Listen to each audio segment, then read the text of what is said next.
Ram Ram friends. आज हम लोग रिसर्च करने जा रहे हैं जो सोसाइटी में इनकम को अर्न करने वाले होते हैं उनको कितने कैटेगरी में हम लोग डिवाइड करते हैं। टेक्निकली इनकम टैक्स इसे पर्सन कहता है और इसको सेक्शन 2 सबसेक्शन 31 में इसको डिफाइन किया गया है। ये 7 कैटेगरी के लोग होते हैं जो इनकम अर्न करते हैं और अगर ये इनका टैक्स लायबिलिटी के अगर दायरे में आते हैं तो इनकम टैक्स भी ये पे करते हैं। आइए देखते हैं कौन कौन से लोग हैं। पहला है इंडिविजुअल। इंडिविजुअल का मतलब होता है हम लोग, जैसे ह्यूमन बींग, हम हैं, आप हैं और कोई भी हो सकता है। दूसरा है हिंदू अनडिवाइडेड फैमिली, जो कि इंडिविजुअल ही क्रिएट करता है। इसकी अपनी सेपरेट आइडेंटिटी होती है, इसका अपना सेपरेट पैन होता है और इसे क्रिएट किया जाता है या तो मैरिज के बाद होता है या तो फर्स्ट बेबी के बाद आप इसे क्रिएट कर सकते हैं। इसका जो हेड होता है फैमिली का उसे हम लोग कर्ता कहते हैं। तीसरा होता है फर्म। फर्म एक प्रोप्राइटरशिप फर्म भी होता है, लेकिन यहाँ फर्म की बात हो रही है जो कि सोल प्रोप्राइटरशिप फर्म नहीं है, वो है पार्टनरशिप फर्म की बात हो रही है। इसको क्रिएट किया जाता है अंडर पार्टनरशिप एक्ट 1932 में, या फिर एलएलपी होता है जो लिमिटेड लायबिलिटी पार्टनरशिप एक्ट है 2008 के तहत से क्रिएट किया जाता है। इसकी भी अपनी सेपरेट आइडेंटिटी होती है, ये भी इनकम अर्न करता है सोसाइटी में रह करके।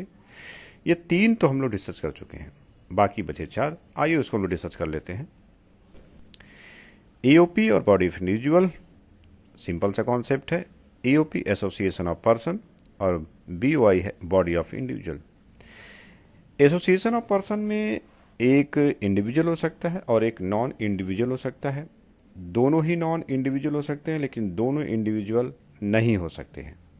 एक ही इंडिविजुअल होगा और एक नॉन इंडिविजुअल हो सकता है, जैसे कंपनियां हो सकती हैं, कोऑपरेटिव सोसाइटीज हो सकती हैं, फर्म हो सकता है।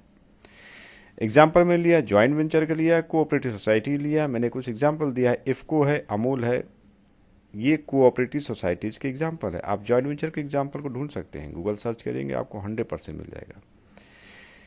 बॉडी ऑफ इंडिविजुअल्स में केवल केवल ह्यूमन बींग्स ही होंगे, इसमें कोई नॉन इंडिविजुअल नहीं हो सकता है, जैसे ट्रस्ट सोसाइटी इसका एग्जाम्पल है बीओआई का।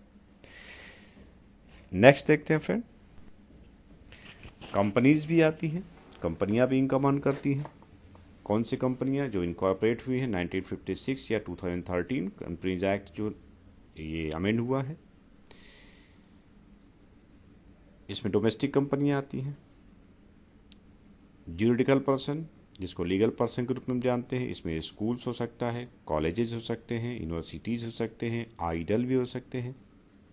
आइडल मतलब मूर्तियाँ, जो प्रसिद्ध मंदिर की मूर्तियाँ वो भी असेसी हैं।